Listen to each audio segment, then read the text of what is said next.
Hello, everyone, and welcome to episode 14 of Carrie On with Carrie podcast. Today, I am happy to introduce Michelle Bateman to the show. Hello. Hello. How are you? I'm great. Good. Thanks for having me. No, thank you for being here. Michelle went from being an overwhelmed single mom to CEO, international speaker, author, facilitator, and the founder of Soul Journey.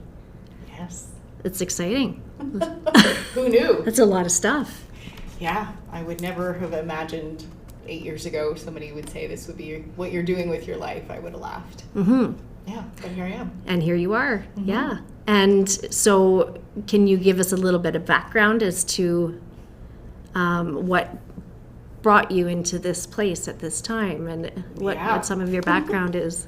So my story started, we'll go all the way back Okay. to getting married and having kids and going through divorce when I was 3 months pregnant with a 3-year-old. Right. And that rocked my world. And, you know, what I realized on the other side of that was I was happier alone than dealing with the chaos, the abuse, the trauma, all of that I was enduring in my marriage.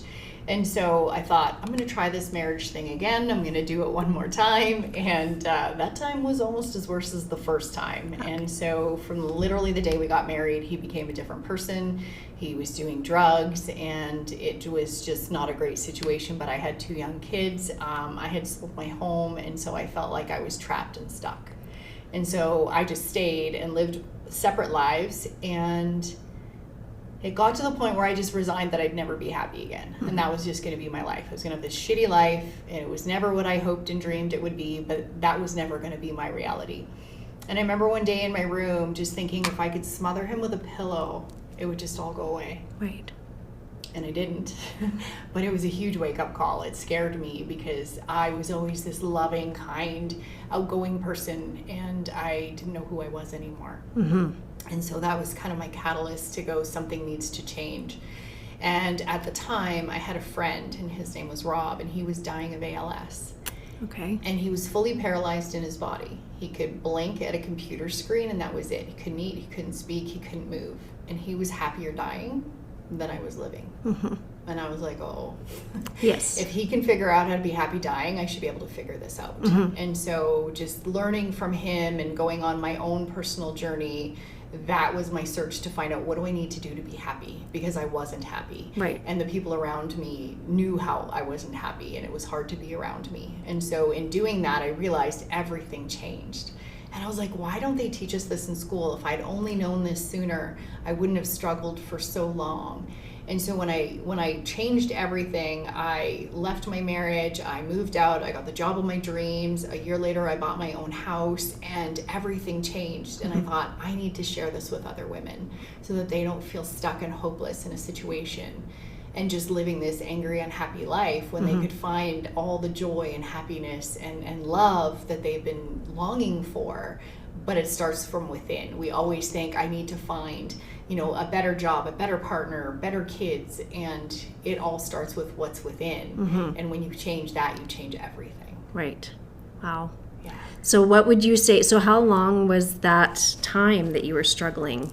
Would you say, how did you get from how long were you married the first time to the second time to being, like, how long do you think it took you to get to that point where you realized, you know what I mean? I'm a little bit of a slow learner. Yeah, me too. Yeah, it took a while. Yeah. So my first marriage, I think we were together for about 11 years, and my second, we were married for 8, and right. I don't know how I tolerated 8 years in silence and living on different floors and just doing our own thing. Mm-hmm. But within doing the work, within a year, I had everything that I had written down in my journal. Right. I wanted peace, I wanted a home, I wanted a job, I wanted all of those things, and within a year I had them all. I crossed everything off my list. Wow. Yeah.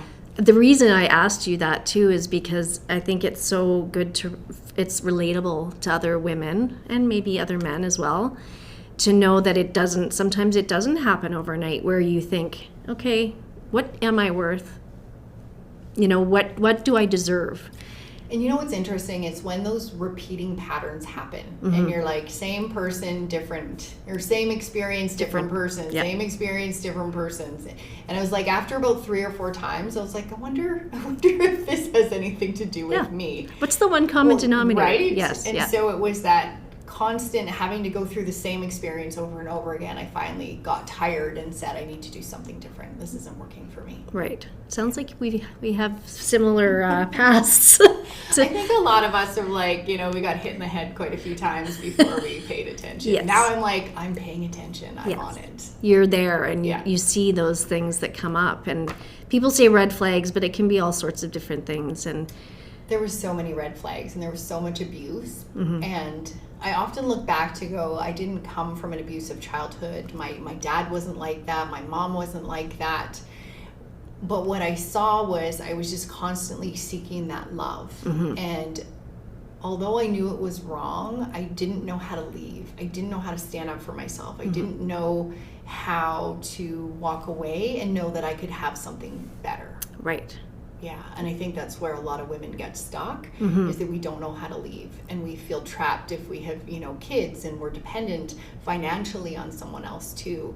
And I never thought, I was like, we're gonna live in a trailer. Mm-hmm. I don't know, how am I gonna afford to do this? Right. And I had more money and more abundance after leaving as a single mom than I did when I was married. Right. Because energetically, everything changed. Right. You had that, your cup was full just with yourself. And do you find, okay, so you mentioned the journaling aspect that you had within a year because you looked back at all the journaling. And so what was some of the advice? What was probably one of the most shocking things that you remember? Like, can you think back on what?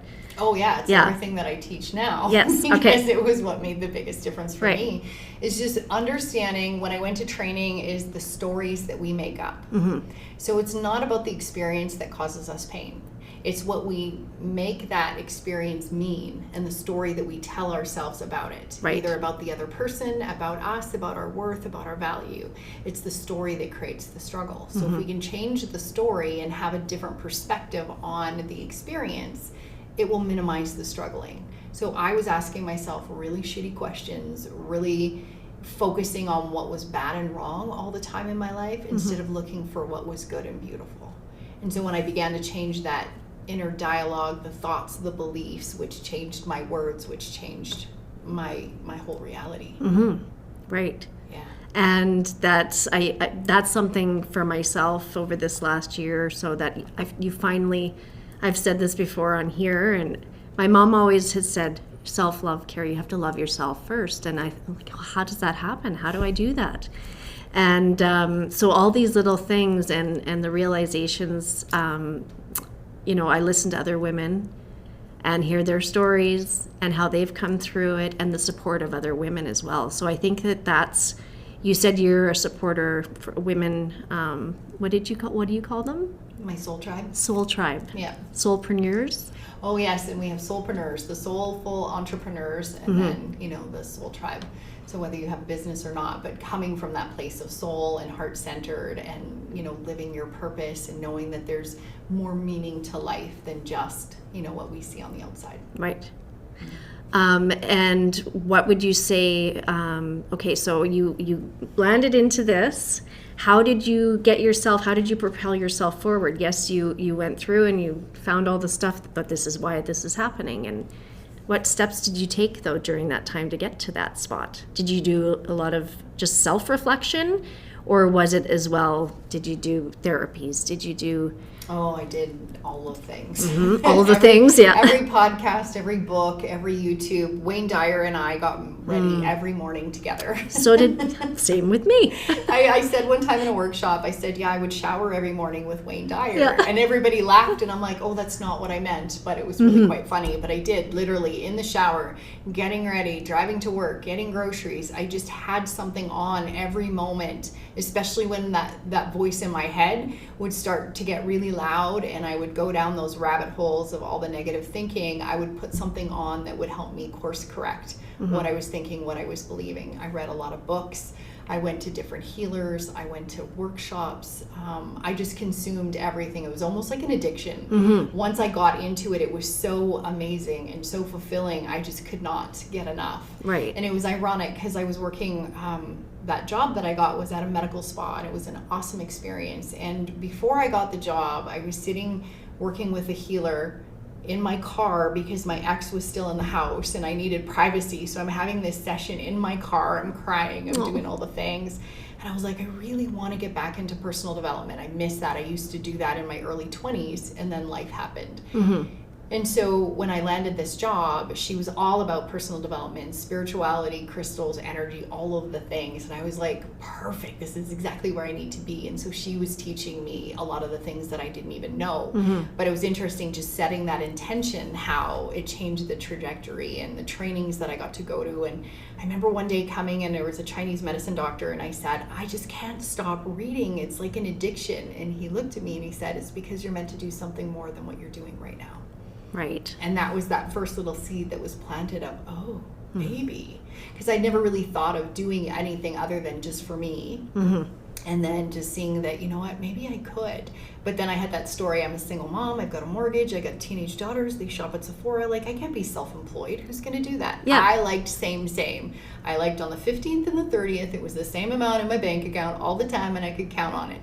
So the idea to be an entrepreneur, like, scared the living crap out of me. Yeah, for sure. And the universe was like, well, we have a different plan for you. And so we had a management change in my job, and I ended up losing my job. Okay. And I was like, that's okay. The universe has another job. I'm not going to panic. I'm not going to worry. And then there was nothing. Crickets. Right. And I was like senior management in marketing, all the things, and I could not find a job. And I was like, I think the universe is telling me that I'm not supposed to find a job. Yeah. So it was 5 days before Christmas, and I got tickets to go see Tony Robbins in Calgary, and I knew I had to be there. So we like white knuckled it down through this blizzard snowstorm, and we get in there and we run and we get our seats at the front of the row, and he's walking in front of us, larger than life. And I've seen him multiple times, but I've never heard him say, he said, stop making excuses why you can't do what you want to do most in the world. Draw the line right here, right now, and decide. And I was like, okay, I decide I'm going to do the thing. Yeah. And then I was like, I wanted to throw up and drink and lay down. All of it. All of it. Yeah.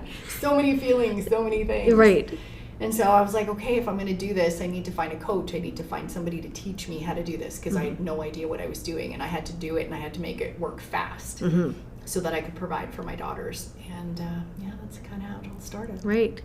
Well, and there's nothing more I find for especially being a single mom. That's what motivates you. That's what gets you to that next step, and why you try the next thing, and whatever you can do to make that home. And that, especially I have sons, which I want to give them confidence as well. But you said you have a daughter? 2 daughters. 2 daughters. So as a mom to 2 daughters, like, the importance of showing that confidence as a woman, and that you can come back and right. And I knew it was ironic, the things we won't do for ourselves that we will do for our kids. And I left more for my kids than I did for me, because I didn't want them to see that was normal. I knew that wasn't love, that wasn't healthy, and I didn't want them in that environment more so than I didn't want me in it.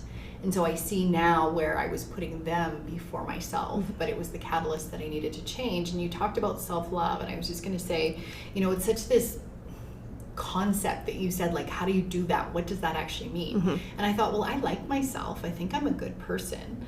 But what I really came to understand was, like, when you think in your heart, if you close your eyes for a moment and you think of who do you love the most, and what does that feel like in your body?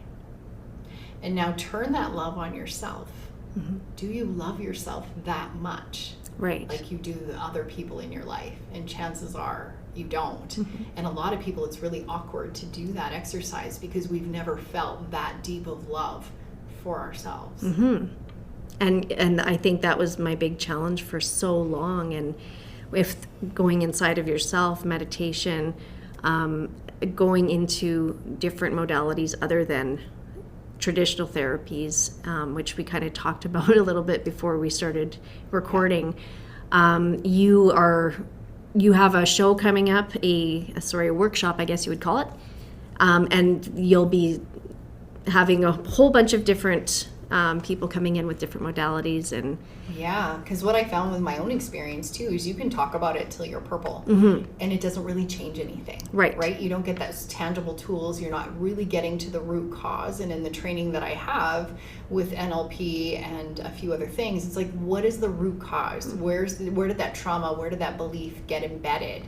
And talking about it isn't going to get to the root. It's like going out to the garden and mowing over the weeds. They're still there. Yes. You can't see them right now, but they're still there. So we have to look at the root cause of what's creating our suffering, what's creating that, shitty chatter in our heads, to reprogram that at the root. And that's where those kind of changes can happen on a really deep level. So we created an event called Expanded Wellness Weekend, where we wanted to bring all different kinds of modalities that people wouldn't have never thought to experience, that have really profound results, and they can get results quickly, a lot quicker than the typical, here, take this drug, take this, antidepressant, take this anxiety meds, but it doesn't change what's going on inside of you. Exactly. Yeah. And so trying to get to the root through different modalities and finding what works for you. So we're going to be doing that just outside of Edmonton in October 21st, 22nd. Okay. In the most beautiful event barn that you could ever imagine. And Nice. we're bringing in 12 different speakers that'll be speaking over the 2 days on all different types of modalities. We'll be doing exercises and practices and meeting like-minded men and women, so it's going to be a pretty awesome experience. And that's why I brought that up about different modalities, because that's what it took for me, and that's to spread the word and the awareness that if you're struggling how to figure out how to have self-love and where to begin, for me, that's where that journey began. And actually we were about 2017, 18 maybe is when I went to a workshop, and it was yours, and I just saw it, I think it probably on Facebook. Probably. And I took myself there, and I was blown away, and even just by the community of women that were there, and that was my first experience with it. Now, maybe I wasn't quite ready for it at that time, but it did, like you said, it planted a seed in my mind, so that when I got to that place of, I'm ready for this now, it was there, and I kind of had a little tiny window opening up that I know where I could go do this. So yeah, it's really important work, and we just really need to be able to have those other experiences, because most of my clients say, like, I learned more in a weekend than I did in 15 years of therapy. Yep. And it's really sad to think of how much time and money and suffering that people are still struggling and not getting results, when there's so many other options that can get results and get them quickly, but they're just not known, or they're not recognized and given the credibility for, I know people that can really do some amazing things and shift things really quickly, that it's really powerful, but, it's often with a bit of a negative connotation until you really know and understand what it's all about. Right. And like you said, it's kind of, you keep going over the past. How do you get to the future? And not to say that there are some things that work, it might work for one person that doesn't for another. Yes. Or it might be in combination. In combination, yes. You try a few different things, and you try different prescriptions. You might as well try a different blend of right. And just therapies. Be open-minded. Being open-minded to what could be possible. Right. Yeah. Now, you brought up the plant medicine. Yeah. So that's something that's going to be there that weekend. How does that? Yeah, so I know. So we actually did our first plant medicine journey it's coming up a year now that we did it. Okay. Because we know that it can really get to the root of, trauma and experiences. And Travis and I were both struggling with, some things from our past. So we're like, hey, let's go try this. And he came out of his, and his eyeballs were like saucers. And he's like, oh my God, babe, you're just not even going to know what's possible. Like, when they say we use a percentage of our mind, he's not kidding. Right. He said, I saw colors and things that I've never experienced in my lifetime. Like, he had just the most profound experience, and he's like all for it now. And they talk about the benefit of microdosing instead of anxiety or ADHD meds or depression. There's lots of clinical research. And my girlfriend actually works with people that are terminal, and they do these psilocybin journeys to help them come to terms with the end of their life. And it's so profound, the peace that people can come to when they journey. And, they say just trust the medicine. The medicine knows what you need to work through. and it helps you do that. And so I shifted in a week, felt like months, where things just shifted and changed and moved, and it was really profound. So Jeremy's going to be talking about just the different I don't even know, options. The different options and what that looks like. And definitely it's not recreational, it's not for fun. It is a therapeutic modality done in a very supervised way to help you deal with trauma. And I believe everybody has trauma, whether it's big T trauma, little T trauma, that we all have something. And, I grew up with that white picket fence childhood, but I still have things where I was that over-emotional child that nobody really knew how to handle. And so I was always kind of shut down. I was feeling like too much, which made me feel like not enough. And I see how that transferred into my life, and I still see that showing up today. Right. Yeah. Well, and I think it's important that you mentioned the controlled use of the substance. But I find, is it Goop? Gwyneth Paltrow has the Goop, and I know that they showed that, but you always wonder, well, where can I get this kind of therapy close to home? So that's where I'm starting to hear more and more about this myself, and the fact that you can come out of a depression. And it just, like I said, he said it just opened his mind into a different place, completely. Yeah, it's pretty fascinating to me. And I'm like anti-drug. I have never done drugs. I'm against drugs. It's not my thing at all. Right. So I was like, nope, I don't want to do. I was very skeptical. But when I, trusted the person that I was with, she's a girlfriend. I highly respect her. She's a nurse. She does this in her job. And just opening my mind to the possibilities, that it wasn't like, let's go get, stoned and have fun and be silly and stupid. It's not like that at all. So to know that, if that's not your thing, it's different. It's completely different. It's a level of trust you can have. It's a healthcare professional, so to speak. Yeah, really, I would rather do that than go on any kind of pharmaceutical medication. Right. Fair enough. Yeah. So can you tell us a little bit more about the coaching side of your job and what you do with, I don't even want to call it a job, because it sounds to me like a little bit of a dream. It's pretty awesome. I'm not going to lie. I get to work with the most amazing women and sometimes men, and just really seeing them shift and move, and the realizations that they get, and how powerful those shifts can be in the trajectory of them moving forward. So I started out life coaching with women, helping them, work through that mindset, the confidence, the self-love, so that they could show up for themselves.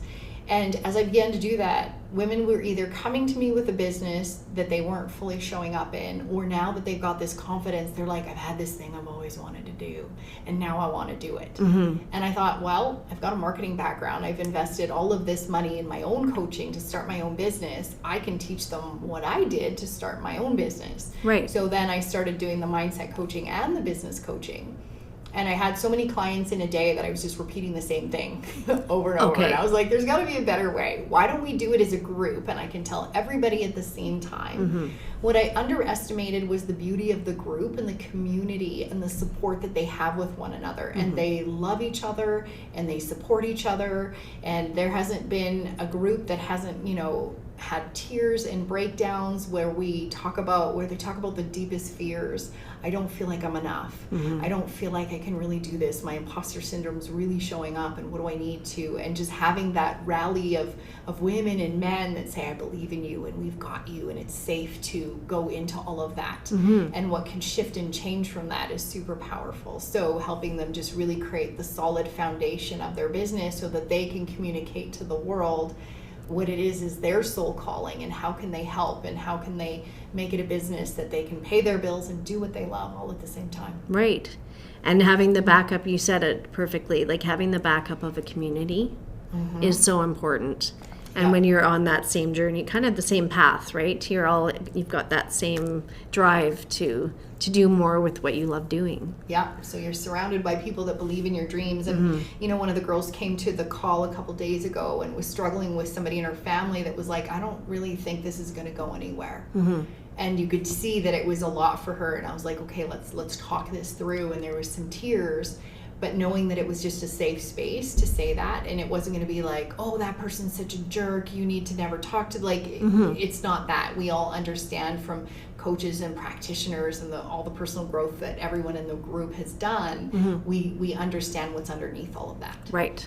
So you can support in a different way. And would you say coaching is more kind of looking at goal setting for the future instead of staying stuck in the past? Like, it kind of, how would you define your coaching style, I guess, too? Well, you have to do both. You have to look at what is creating the conflict. So, what is it that you're struggling with? And then where is that originating?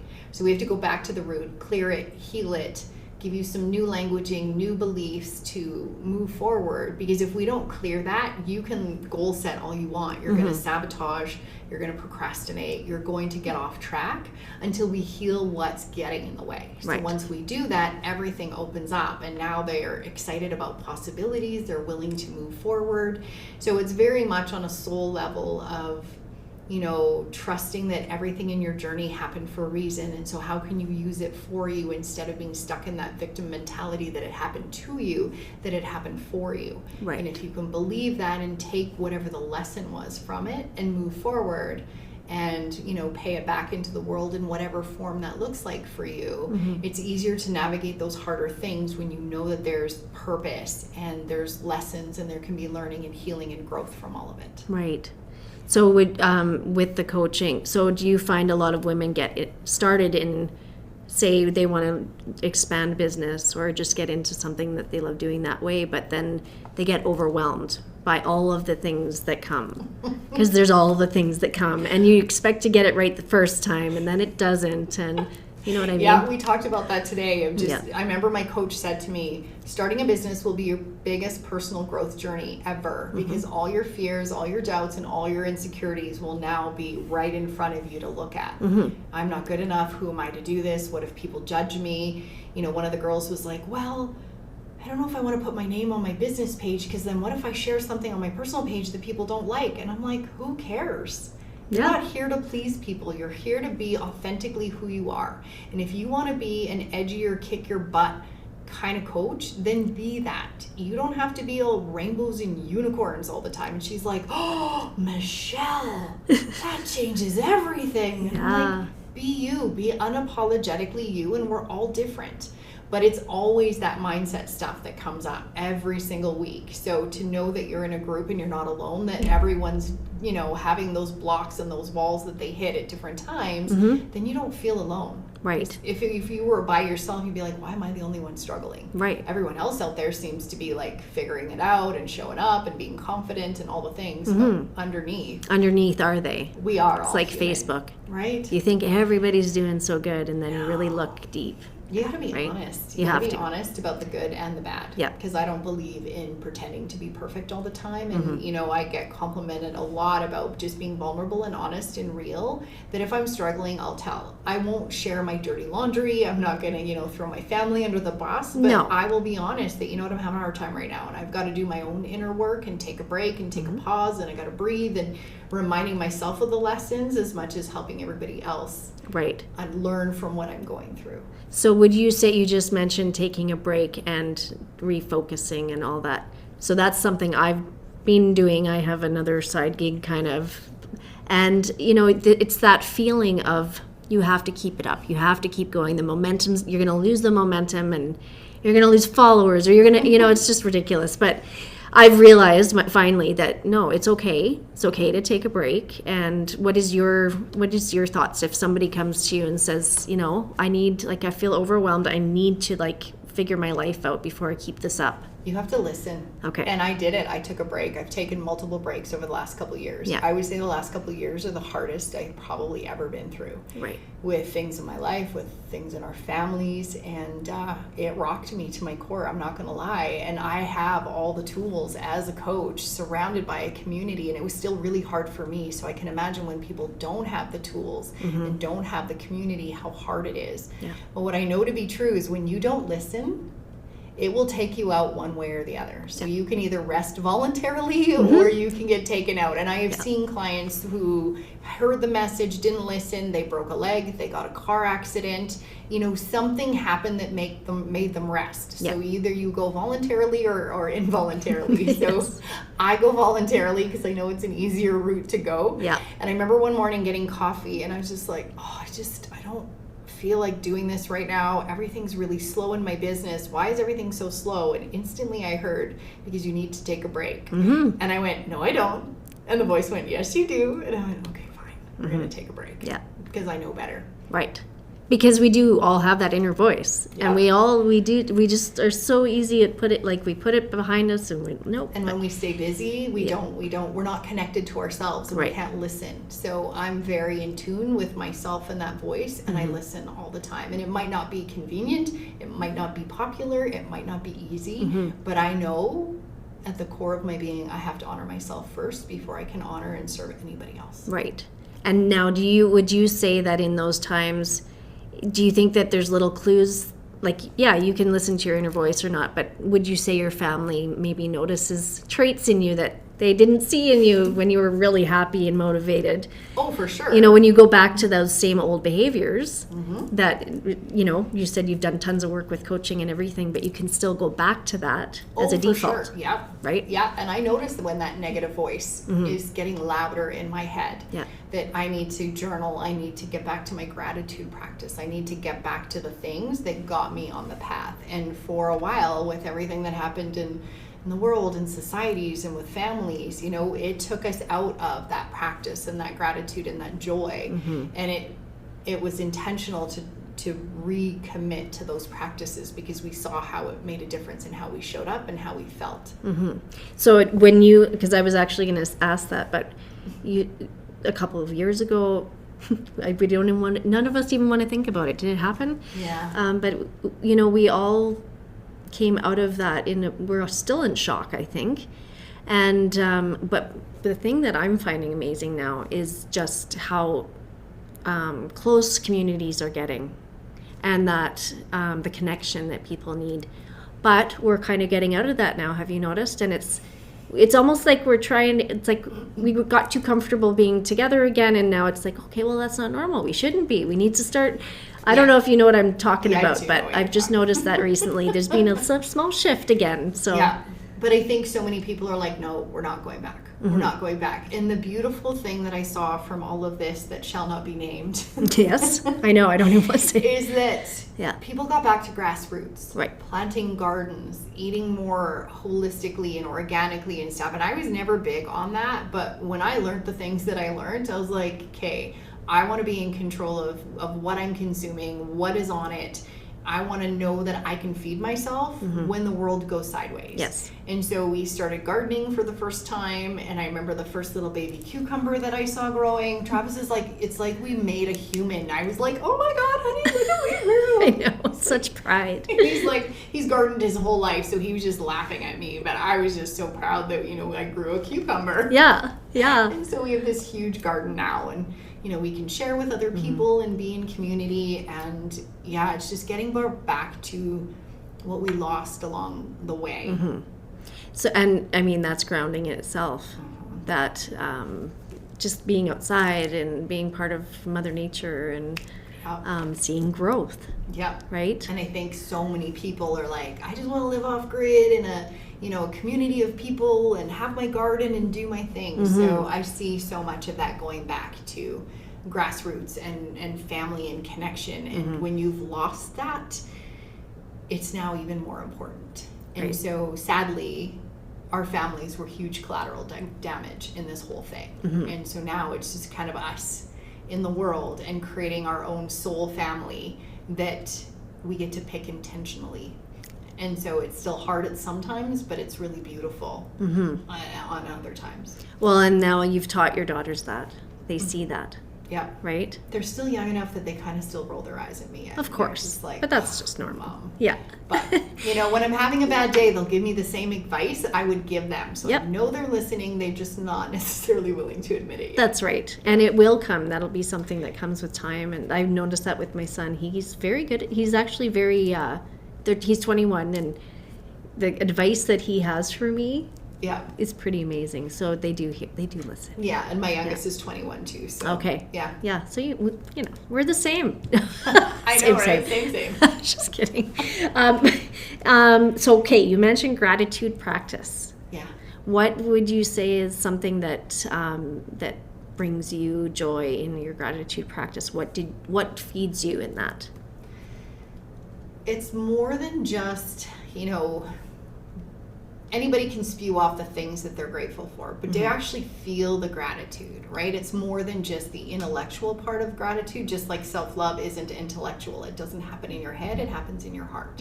So feeling that gratitude, looking for all the little things that are beautiful in life, that we get so busy that we don't even notice, and just taking joy and wonder in all the small things.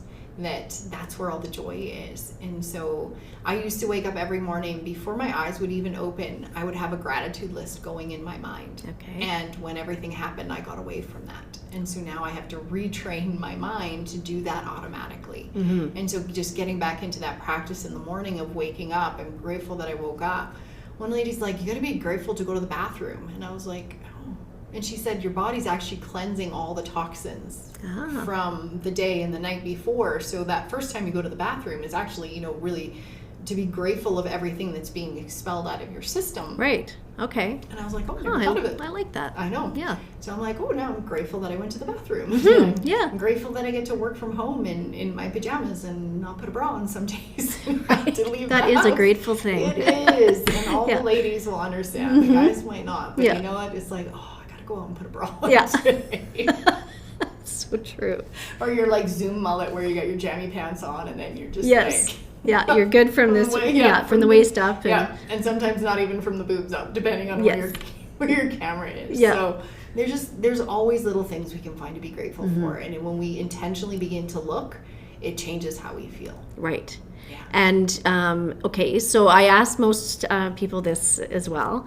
What is the last best thing that you do every day before bed? Yeah. I know it's hard, and it might change, and is there a common thing something that maybe you want to start doing? I have been intentional going to bed, getting back into the practice of just journaling, being focused on what my day is, what do I want to create, how do I want to feel. But for Travis and I, we always go to bed, and often we give each other gratitude and a hug and a kiss, and being present and always saying I love you. So. Right. That's an important one. Yeah. Somebody else gave me the advice to it's almost like instead of playing that never-ending negative, you're thinking about, oh, tomorrow I got to go do this. Something happened bad at work today, but just to transfer that around to all the things it could be, right? And I've myself have been practicing, and instead of looking at what the negatives could be, look at what, oh wow, I could make this happen tomorrow, or and I've found that's really been helping. But sometimes we go to bed and ask each other what was the best part of your day. So you're focused on what was the best thing, right. And then often I'll put on a meditation from YouTube and just go to sleep, and just subliminally, whatever it's taking my mind through, to just quiet. But I can fall asleep instantaneously. Oh, that's nice, and I don't have those thoughts anymore. But I used to all the time. Like they just never stopped. And the best thing on my personal growth journey is I was able to quiet my mind. Oh, that all of that chatter is gone. So you mentioned it's Travis. Yes, Travis. You both are involved in some of. Does he help you out with your? No, he coaches coaching? Men. Oh, he does. Okay, yeah, so he coaches men, and I coach women, and together we've done some relationship coaching, and we've also done some really amazing ancestral healing events with our friend Orist. Okay. So we get to co-facilitate together sometimes, so that's really cool. And the men kind of look up to him, but what he's also been able to do is really help the women that I work with. He's a really strong masculine man, but he's also very tender and kind and emotional, and so he'll come into my workshops at the end, and he does a forgiveness process with them to help them heal the wounding that they have with the masculine, and it's been really powerful. So wow. So you're with somebody that's Like you couldn't imagine having Yeah. being with somebody. This is like you guys are just Yeah, we're the same Yeah. and all the things. Isn't and when that- we first met, our friends were like, oh, did you just meet your twin? And I'm like, yeah.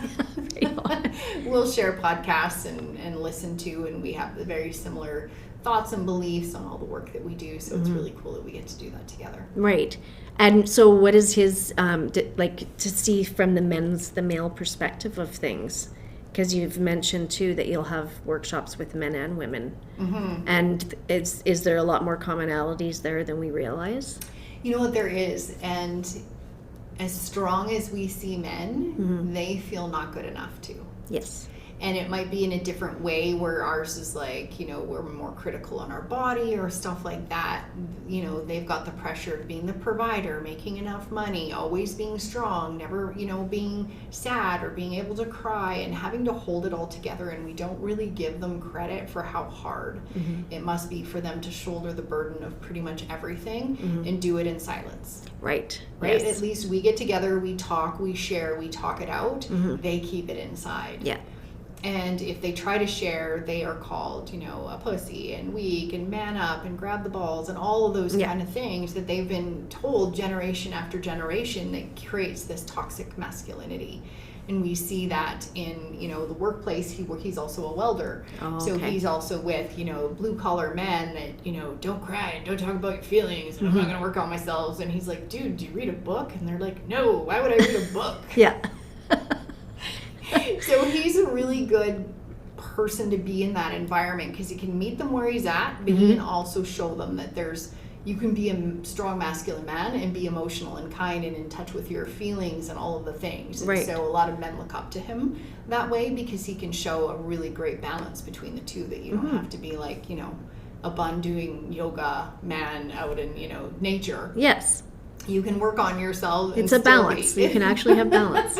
You can be a manly man and be connected to yourself and work on yourself. So, well, and I think too, like a lot of men are just as confused as, I mean, with the whole women's movement and the things that have come. It's a struggle I know with my sons, and I've noticed this. So I always like to get that male perspective of things because they are sensitive as well. And it's like, what is my role right now? And he's very sensitive. Yeah. He's very sensitive. And I have to be mindful of that sometimes because sometimes he's just like rugged and loud and all the things. But he can get his feelings. He's very sensitive and takes things really personally, and they mean a lot to him because who he is in the world matters to him. Right. He's not just going through the world and doesn't give a crap about anybody.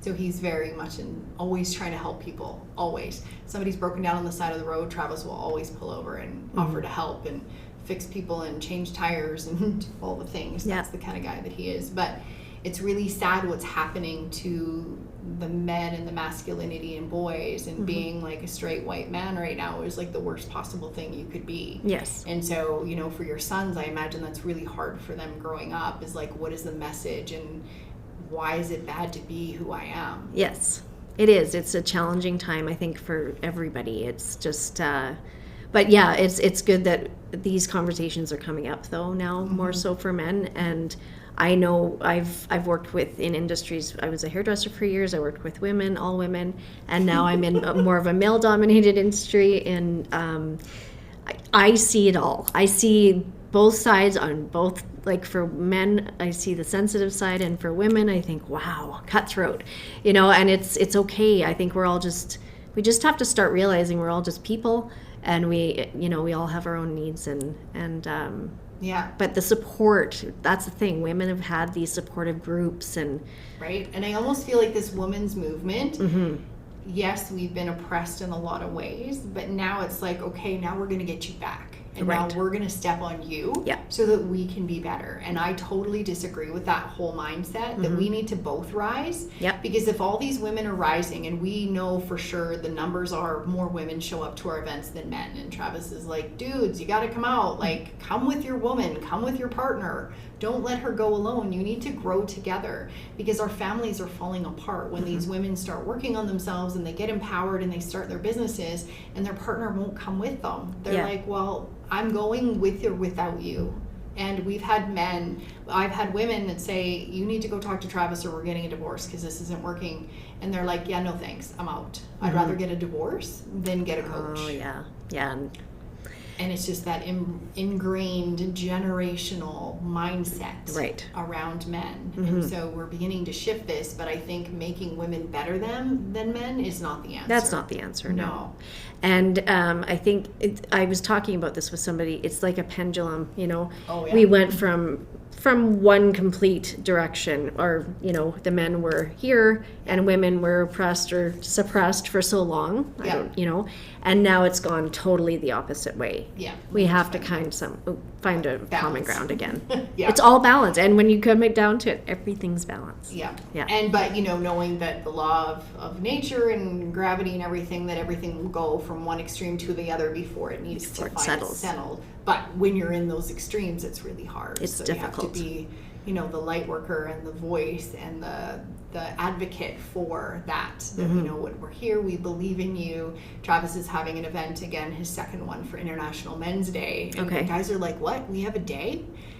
Yay! They didn't even know. And then we talked to one of the coaches, one of the men's coaches. He's like, I don't even know when that is. And it's November 19th. I was going to say, when is it? Okay, November. Oh, yeah. It's with November. Yeah. So creating more of an experience for them where they can gather in community and be celebrated just as much as International Women's Day. We need to celebrate the men and the fathers. Without them, we wouldn't survive. They're physically stronger than us, and we need them to do the things that they do. Yeah. And it doesn't mean that they're better or anything. We just have different roles. And it's not about gender or stereotypes or you do this and I can't do that. But when we're in that flow and that harmony, kind of like the yin and the yang, right? There's fluidity. Yes. And so knowing how that works together, and that was something I had to learn in relationship as being a single mom, and maybe you figured that we're always in our masculine. We are. We're the mom, the dad, we're the doers of everything. Yeah. And then when you have a partner who wants to do, and you're like, no, I don't need you. I got this. They're like, then why am I even here? Yes. And I had to soften and allow him to do those things and care for me in a way that no one had ever showed me before. Right. And to find that fluidity and that balance for us of being in the masculine and the feminine. That's, I like that. Yeah.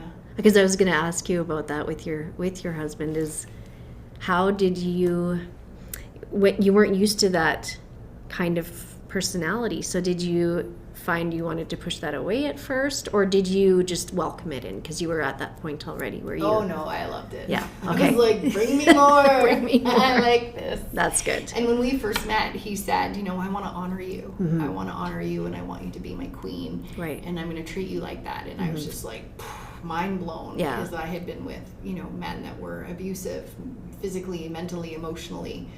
And so it was a foreign concept, but I had done enough of my own work that I was able to receive. And when I was struggling to do that, I was aware enough that I needed to just soften and open and allow. Yes. And when I could do that, he could be in his masculine and really rise and shine to be who he needs to be. But if I take that away from him, then he kind of loses his purpose in the relationship. Right. Yeah. And that's where the disharmony comes from. And so... That's from me following you on Facebook and Instagram and all those things. I've noticed the connection that you and him have, and it's just a nice thing to see. So, and we're not without our issues. Oh no, and that's the thing. Everybody does. Yeah. And when you decide to do this work, it will bring up all of your stuff. So his childhood trauma, my childhood traumas, my triggers trigger him, and so we've really had to dig deep and learn how to heal.